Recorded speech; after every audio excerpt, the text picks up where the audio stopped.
오늘 아침 우리에게 주시는 하나님 말씀은 이사야 29장 15절에서 24절까지의 말씀입니다. 이사야 29장 15절로 24절까지의 말씀을 세번역 성경으로 봉독합니다. 주님 몰래 음모를 깊이 숨기려는 자들에게 재앙이 닥칠 것이다. 그들은 어두운 곳에서 남몰래 음모를 꾸미는 자들이다. 누가 우리를 보랴, 누가 우리를 알랴 한다. 그들은 매사를 거꾸로 뒤집어 생각한다.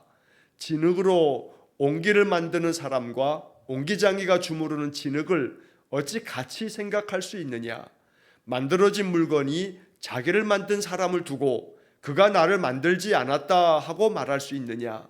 빚어진 것이 자기를 빚은 사람을 두고 그는 기술이 없어 하고 말할 수 있느냐? 레바논의 밀림이 기름진 밭으로 변하고 그 기름진 밭이 다시 밀림으로 변하는 것은 시간 문제이다. 그날이 오면 듣지 못하는 사람이 두루마리에 글을 읽는 소리를 듣고 어둠과 흑암에 쌓인 눈먼 사람이 눈을 떠서 볼 것이다. 천한 사람들이 주님 안에서 더없이 기뻐하며 사람들 가운데 가난한 사람들이 이스라엘의 거룩하신 분 안에서 즐거워할 것이다. 포악한 자는 사라질 것이다. 비웃는 사람은 자취를 감출 것이다. 죄 지을 기회를 엿보던 자들이 모두 끝장날 것이다. 그들은 말 한마디로 사람에게 죄를 뒤집어 씌우고 성문에서 재판하는 사람을 올무에 걸리게 하며 정당한 이유 없이 의로운 사람의 권리를 박탈하던 자들이다. 그러므로 아브라함을 구속하신 주님께서 곧 야곱 족속의 주 하나님께서 이렇게 말씀하신다. 이제 야곱이 다시는 부끄러움을 당하지 않을 것이고 이제 그의 얼굴이 다시는 수모 때문에 창백해지지는 않을 것이다. 야곱이 자기의 자손 곧 그들 가운데서 내가 친히 만들어준 그 자손을 볼 때 그들은 내 이름을 거룩하게 할 것이다. 야곱의 거룩한 분을 거룩하게 받들며 이스라엘의 하나님을 경외할 것이다. 그래서 마음이 혼미하던 사람이 총명해지고 거스르던 사람이 교훈을 받을 것이다. 아멘. 자, 어제 우리가 29장을 시작하면서 29장부터 31장까지의 이어지는 말씀 속에는 남유다 전체 백성들에 대한 죄를 책망하시고 또 그 죄에 대한 하나님의 심판을 경고하시면서 그러나 그 가운데도 항상 변함없이 하나님께서 회복시켜 주실 것에 대한 약속의 말씀이 담겨 있다 하는 말씀을 어제 나누었습니다. 어제 본문의 말씀에서 본 것처럼 하나님의 번제단으로서 늘 하나님 앞에 예배하고 여호와만을 경외해야 할 이스라엘 백성들, 남유다의 그 예루살렘 백성들을 아리엘이라고 부르면서 하나님의 번제단이라고 이렇게 불렀던 그 남유다 백성들이 계속해서 하나님 앞에서 하나님을 등지고 하나님께서 원하지 않는 일들을 행하면서 그들은 계속 깊은 잠에 빠져드는 자처럼 그렇게 영적인 무감각과 어둠 속에서 그 입으로는 나를 가까이 하고 있다, 또 입술로는 나를 영화롭게 하고 있지만 그러나 그들의 마음은 나에게서 멀다 하는 그런 책망의 말씀을 어저께 우리가 본문에서 읽었습니다. 자, 오늘 본문의 말씀에서 보면 이제 15절 말씀에서 주님 몰래 음모를 깊이 숨기려는 자들에게 재앙이 닥칠 것이다. 그들은 어두운 곳에서 남몰래 음모를 꾸미는 자들이다. 누가 우리를 보랴, 누가 우리를 알랴 한다. 자, 여기 음모라고 하는 말이 나오는데 이 음모를 꾸민다라고 하는 것이 그 음모를 감추는 것, 바로 이것은 남유다의 지도자들이 애굽과 동맹을 맺는 것들을 이야기하는 겁니다. 그래서 예전에는 아수르와 좀 더 친밀하게 지나면서 친아수르 정책을 펴다가 그 아수르가 북이스라엘을 멸망시키고 난 다음에는 자꾸 남유다를 침략해 오면서 이 남유다는 더 이상 동맹이었던 아수르를 조공까지 바쳤던 이 아수르를 믿을 수가 없게 된 겁니다. 그래서 그 남쪽에 있는 이제 애굽에다가 또 화친하자고 애굽과 동맹을 맺으려고 계속 외교적인 그러한 활동을 했던 겁니다. 그래서 이 15절의 말씀은 선지자들은 끊임없이 강대국 의지하지 말아라. 정말로 의지해야 할 것은 여호와 하나님밖에 없다 하는 것을 선포해도 하나님께 대한 경외하는 마음으로 진심으로 하나님께 나오기보다는 오히려 이 남쪽에 애굽과 동맹을 맺으면 아수르의 침략을 대비할 수 있겠다라고 하는 생각으로 애굽과 화친하기 위해서 여러 사신들을 은밀하게 보내는 그러한 이야기를 이 15절에서 말씀하고 있는 겁니다. 하지만 그 어두운 곳에서 숨기려고 아무리 음모를 꾸며봐야 그거 다 헛된 일이다, 소용없는 일이다 라고 말씀하는 겁니다. 그들은 누가 우리를 보랴, 누가 우리를 알랴, 아수르조차도 우리가 애굽과 다시 동맹을 맺는 것을 알아차리지 못하도록 그렇게 은밀하게 이런 일들을 꾸며야 된다라고 이렇게 하지만, 그러나 16절의 말씀처럼 그들은 매사를 거꾸로 뒤집어 생각한다. 이 세번역 성경의 번역이 참 기가 막힌 번역입니다. 개역개정 성경에서는 너희의 패역함이 심하도다 이렇게 번역합니다.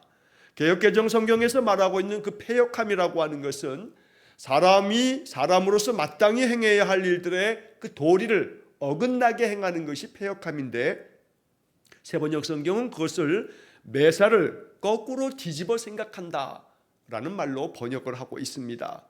남유다 사람들이 정말 온전히 생각한다면 하나님 앞에 나와 하나님을 의지하고 이 아수르의 계속된 침략 앞에서 어찌해야 하겠느냐고, 우리가 의지할 분은 하나님밖에 없다고 입술만이 아니라 전심으로 마음을 다해서 하나님을 경외하는 마음이 되어야 하는데, 그러나 매사 그 생각이 거꾸로 뒤집어져서 하나님을 자꾸 등지는 방향으로 흘러가게 되는 것을 안타까운 마음으로 이사야가 말씀하는 것입니다.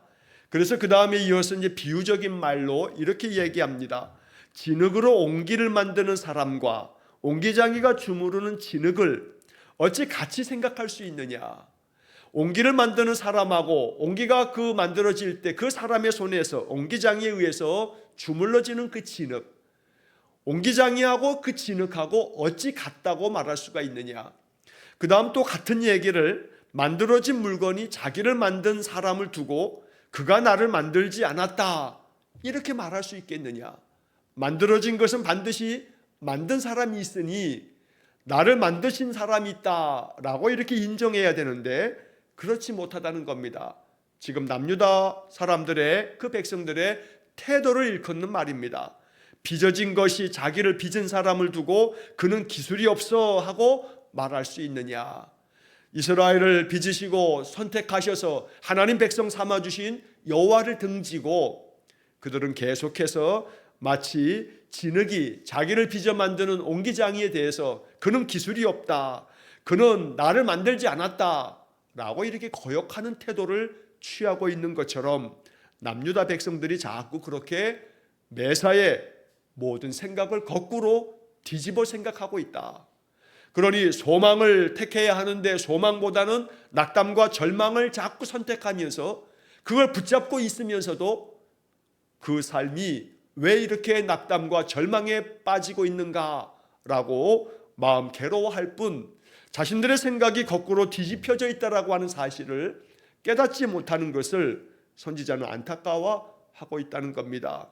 그래서 우리는 26절의 이 세번역 성경의 번역을 마음 깊이 음미할 수 있어야겠습니다. 매사를 거꾸로 뒤집어 생각한다. 이게 남유다 사람들 그들은 이라고 되어 있지만 사실 이 그들이라고 하는 이 인칭 대명사에 바로 우리 자신이 여기에 포함되는 것은 아닌지를 돌아보는 겁니다. 내가 나의 삶에 있어서 내게 펼쳐지는 모든 이 현실의 삶에 대한 문제를 어떻게 생각해야 될 것인가 라고 하는 부분에 있어서 언제나 하나님께서 이러한 만약 우리의 삶에 시련과 역경이 있어도 그 시련과 역경과 고난조차도 하나님의 마음으로 바라보고 하나님께서 이것을 통해서 나에게 이루시고자 하는 것이 무엇인지 하나님의 뜻을 깊이 생각하면서 기도하면 그것이 오히려 우리의 마음 가운데 기도가 되고 감사의 제목이 될 줄로 믿습니다. 하나님이 나를 이 고난의 풀무불 속에 집어넣어서 나를 강하게 단련시키시려는구나. 혹은 내가 하나님 앞에 불순종하고 거역함을 하나님께서 다스리셔서 이것을 고치시려고 하시는구나. 언제나 내 마음의 생각이 거꾸로 뒤집혀지는 것이 아니라 온전하게 하나님의 뜻을 받들어서 그 마음으로 우리가 생각할 수 있어야겠습니다. 그래서 매사 나의 생각이 온전하게 하나님의 생각을 품고 하나님의 마음으로 우리의 삶을 살아가는 것, 하나님은 이것을 이 말씀을 통해서 우리에게 명하고 계시는 겁니다. 매사 나의 생각이 뒤집어지지 않도록 온전하게 생각하고 판단하고 그래서 올바르게 행동할 수 있는 그런 믿음의 삶이 될 수 있기를 간절히 축원합니다. 우리를 빚으시는 하나님, 우리의 삶을 만드시는 하나님, 우리의 인생의 삶을 이끄시는 분은 여호와 하나님이십니다. 이 생각이 뒤집혀져서는 결코 안 됩니다. 언제나 하나님이 나의 삶의 주인 되시고 나의 창조주이시기 때문에 내 삶의 모든 것들을 만들어 가실 것이라. 그는 기술이 없다라고 말할 수 없다는 겁니다. 나의 삶의 모든 것들을 세밀하게 이끄시는 여호와 하나님의 그 신실하심을 믿고 오직 여호와를 경외하고 예배하는 믿음의 삶이 될 수 있기를 간절히 축원합니다. 자, 17절 이하의 말씀에서는 그럼에도 불구하고 하나님이 베푸시는 은혜에 반전이 있습니다. 자, 그래서 17절에 레바논의 밀림이 기름진 밭으로 변하고 그 기름진 밭이 다시 밀림으로 변하는 것은 시간 문제이다. 새번역 성경의 27절 번역도 참 귀하고 아름다운 번역입니다. 이 17절 마지막의 번역처럼 시간 문제다. 우리의 삶에 레바논의 밀림처럼 그 헛된 것들이 다 소중한 기름진 밭으로 변하는 거 하나님이 개입해 주시면 이건 시간 문제다. 반대로 기름진 밭이 또다시 쓸모없는 밀림으로 바뀌는 것도 이것도 시간 문제다. 하나님이 결정하시고 하나님이 개입하시면 이것은 모두가 다 시간 문제에 불과하다. 새번역 성경은 이렇게 번역하고 있습니다. 그러므로 나의 삶을 바꾸어 주실 분은 여호와 하나님이시라 믿고 하나님 앞에서 더 힘써 기도하는 믿음의 삶이 될 수 있기를 간절히 소원합니다. 메마른 땅에 비가 내리는 것은 인간의 노력으로 될 수 없습니다.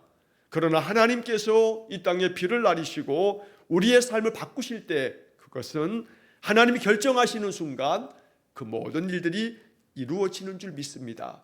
그러므로 날마다 내 삶을 주관하시고 다스리시는 분은 여호와 하나님이시라 라고 하는 믿음으로 늘 참마음으로 여호와를 섬기는 믿음의 인생이 되길 원합니다.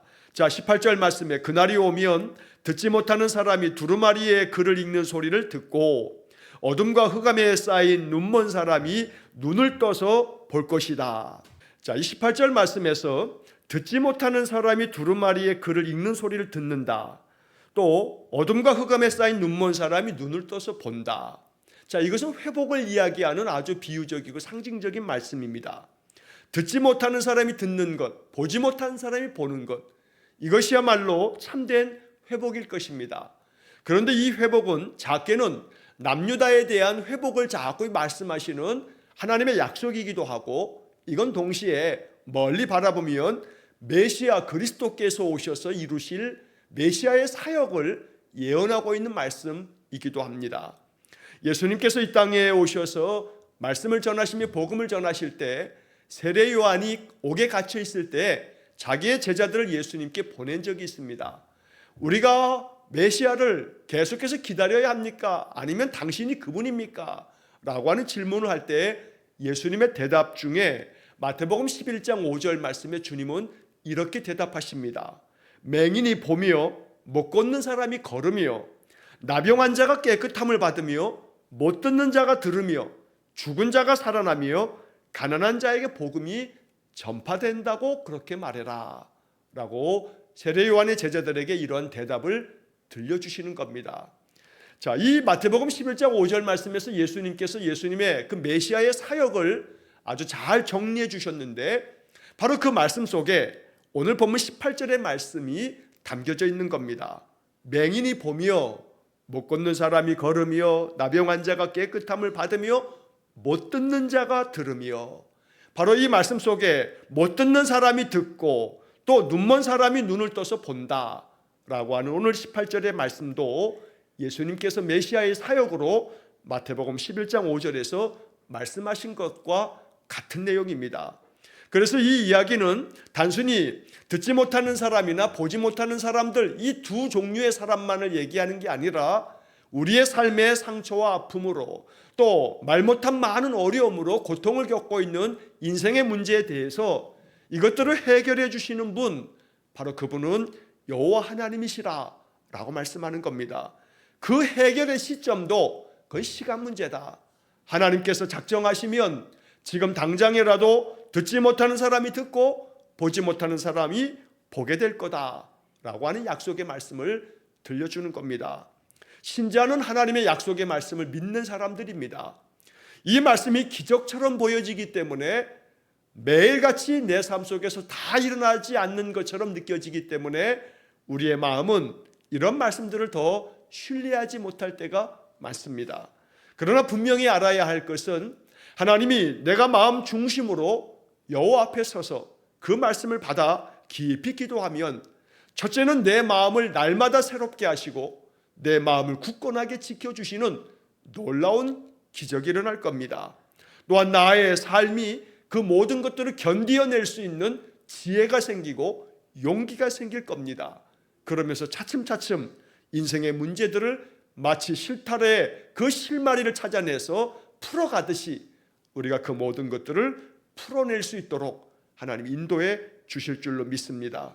그러므로 오늘 이 18절의 말씀이 우리에게도 복음이 되어서 나의 삶의 문제를 해결해 주시는 하나님의 은혜를 경험하길 원합니다. 자, 이렇게 우리를 회복시켜 주시게 됐을 때 19절의 말씀에 기쁨과 즐거움이 더해질 것이라 라고 말씀합니다. 천한 사람들이 주님 안에서 더없이 기뻐하며 사람들 가운데 가난한 사람들이 이스라엘의 거룩하신 분 안에서 즐거워할 것이다.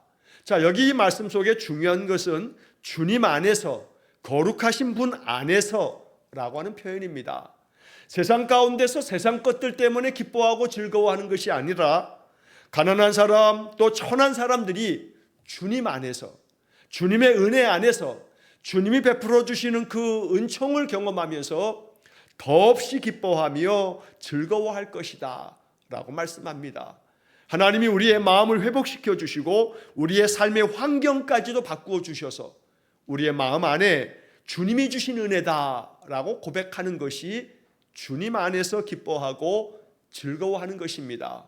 일이 잘 됐다 하고 기뻐하고 즐거워하는 것은 세상 사람들 누구나 다 그렇게 할 수 있습니다. 그러나 주님 안에서 기뻐하고 즐거워하는 것, 이 모든 것이 주님의 은혜라고 고백하면서 주님께서 이렇게 나에게 베풀어 주셨노라고 고백하면서 기뻐하는 것, 이것이 바로 참된 기쁨이요 즐거움이 되는 것입니다. 언제나 주님이 우리의 삶 속에 깊이 개입하셔서 우리의 삶을 다스려 주시는 은혜가 우리에게 기쁨이 되고 즐거움이 될 수 있기를 간절히 축원합니다. 자, 반대로 20절과 21절은 그 반대의 경우를 얘기합니다. 포악한 자는 사라질 것이다. 비웃는 사람은 자취를 감출 것이다. 죄 지을 기회를 엿보던 자들이 모두 끝장날 것이다. 그들은 말 한마디로 사람에게 죄를 뒤집어 씌우고 성문에서 재판하는 사람을 올무에 걸리게 하며 정당한 이유 없이 의로운 사람의 권리를 박탈하던 자들이다. 이렇게 악을 행하던 자들에 대해서는 하나님께서 그들이 다 사라지도록 그 모든 것들을 다 끝장낼 것이라고 말씀하는 겁니다. 그러므로 20절과 21절 말씀은 남유다의 많은 종교 지도자들과 정치 지도자들, 또 그들의 그 다스림의 악함을 알면서도 아무 생각 없이 비판 없이 따르는 이스라엘 백성들, 악을 도모하고 여호와를 경외하지 않는 자들에 대한 계속된 하나님의 경고의 말씀입니다. 하지만 하나님 앞에서 늘 진실로 여호와를 경외하는 그 남은 자들, 하나님께서 늘 여호와 앞에 참마음으로 예배하는 이들에 대해서 늘 주님은 우리에게 더 없는 기쁨과 즐거움을 약속하고 있다는 겁니다. 자, 그래서 22절부터 나머지 24절까지의 말씀에서는 그렇게 회복해 주시는 은혜가 우리에게 부어질 때에 우리의 삶은 다시금 지혜와 총명이 회복돼서 모든 것을 바르게 분별하고 깨달음으로 인해 부끄러움이 없는, 수치가 없는 기쁨과 감격이 있는 삶이 될 거다라고 하는 약속으로 회복의 말씀으로 이 29장을 마무리합니다. 22절에 그러므로 아브라함을 구속하신 주님께서 곧 야곱 족속의 주 하나님께서 이렇게 말씀하신다. 이제 야곱이 다시는 부끄러움을 당하지 않을 것이고 이제 그의 얼굴이 다시는 수모 때문에 창백해지지는 않을 것이다. 하나님 앞에서 진실로 여호와를 경외하고 하나님 말씀을 떠나지 아니하고 마음 중심으로 여호와를 섬기게 되면 그들의 삶에 부끄러움을 당할 일이 없을 것이라고 약속합니다. 23절에서도 야곱이 자기의 자손 곧 그들 가운데서 내가 친히 만들어준 그 자손을 볼 때 그들은 내 이름을 거룩하게 할 것이다. 이스라엘 백성들이 그들의 자손조차도 하나님이 만들어주신 자손이다, 하나님께서 우리에게 이렇게 자손을 주셨다라고 하는 것을 깨닫고 모든 것이 하나님의 은혜임을 고백하게 될 때 그들은 여호와의 이름을 거룩하게 하는 그런 하나님의 참 백성이 될 거라고 말씀하는 겁니다. 야곱의 거룩한 분을 거룩하게 받들며 이스라엘의 하나님을 경외할 것이다. 말로만이 아니고 겉으로만 거칠이로만 형식적인 외식하는 그런 신앙이 아니라 참마음으로 하나님의 말씀을 항상 가까이에 두고 그 말씀에서 지혜를 얻고 그 말씀의 깨달음을 통해서 나의 삶을 끊임없이 바꾸어가는 사람, 그런 사람에게 하나님은 은혜를 주신다고 말씀하는 겁니다. 마지막 24절에서 그래서 마음이 혼미하던 사람이 총명해지고 거스르던 사람이 교훈을 받을 것이다. 언제나 하나님의 말씀 앞에서 교훈을 받는 사람, 바로 그 사람이 총명한 사람입니다. 그렇지 않으면 자꾸 마음이 혼미해져서 우리의 마음이 번거롭게 되고 고민과 또 염려에 빠지게 되고 그러면서 우리의 마음은 점점 어둠에 빠지게 되는 겁니다. 마음에 혼미한 그 모든 것들이 다 거두어지면 깨끗한 마음, 맑은 마음, 총명해진 마음으로 우리의 삶을 잘 감당해 갈 수가 있습니다. 그러므로 내 앞에 펼쳐져 있는 이 현실이 아무리 막막하더라도 하나님 앞에서 지혜를 구하고 여호와를 참마음으로 경외하고 예배하면서 하나님 말씀 안에서 교훈을 받게 되면 우리의 삶에 새 길이 열릴 줄 믿습니다. 하늘의 지혜는 우리의 인생의 삶을 어떻게 살아가야 할 것인가 라고 하는 것을 깨닫게 하는 길을 제시합니다. 그러므로 나의 삶에 참된 길을 제시해 주시는 그 주님, 오직 주님만을 믿고 신뢰하고 따르는 그런 믿음의 삶이 되기를 간절히 축원합니다. 총명한 인생이 되어야겠고 지혜로운 삶을 살아야 되겠습니다. 그러기 위해서 언제나 하나님 앞에서 말씀을 통해서 교훈을 받고 그 말씀이 나의 삶에서 열매 맺을 그날까지 늘 끊임없이 주님을 따르는 믿음의 인생이 될 수 있기를 주의 이름으로 간절히 축원합니다. 기도하겠습니다.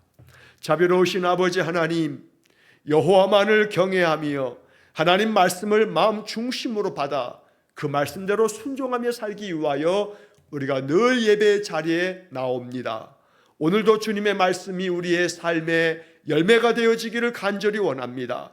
주님 안에서 기뻐하며 주님 안에서 즐거워하는 복된 삶을 살아가기를 원합니다. 그러므로 늘 우리의 마음을 주장해 주시고 다스려 주셔서 매사에 나의 생각이 올바르게 주님만을 바라볼 수 있도록 은혜 내려 주옵소서. 남유다 백성들이 주님 앞에 책망을 들은 것처럼 매사에 너희들이 거꾸로 뒤집어 생각한다는 이 책망이 결코 우리가 듣지 않는 하나님께서 우리의 삶을 바라보시며 기뻐하시고 칭찬하시는 그런 삶이 되게 해 주옵소서. 그리하여 늘 하나님 주시는 은혜로 말미암아 우리의 마음이 맑고 깨끗하고 거룩하여 청명한 마음으로 주님의 교훈을 받아 우리의 인생길 잘 헤쳐나가는 은혜를 내려 주옵소서. 오늘도 한날의 삶을 주님께 의탁하오니 오늘 하루도 우리의 마음 가운데 찬양이 흐르게 하시고 한마디 한마디 주님을 의지하며 기도하고 우리의 모든 일상의 삶을 통해서 주님 주시는 기쁨과 즐거움이 넘치는 복된 하루가 되게 해 주옵소서. 모든 것을 주님께 의탁하오며 예수님 이름으로 기도하옵나이다. 아멘. 우리 구주 예수 그리스도의 은혜와 하나님 아버지의 극진하신 사랑과 성령의 교통하심이 날마다 내 삶이 지혜와 총명으로 충만하여져서 하나님께서 이끄시는 대로 순종의 길을 걸어가기를 소원하며 기도하는 머리 숙인 귀한 성도들 위해와 저들 가정과 온 가족들 위해 영원토록 함께 하시길 축원하옵나이다. 아멘.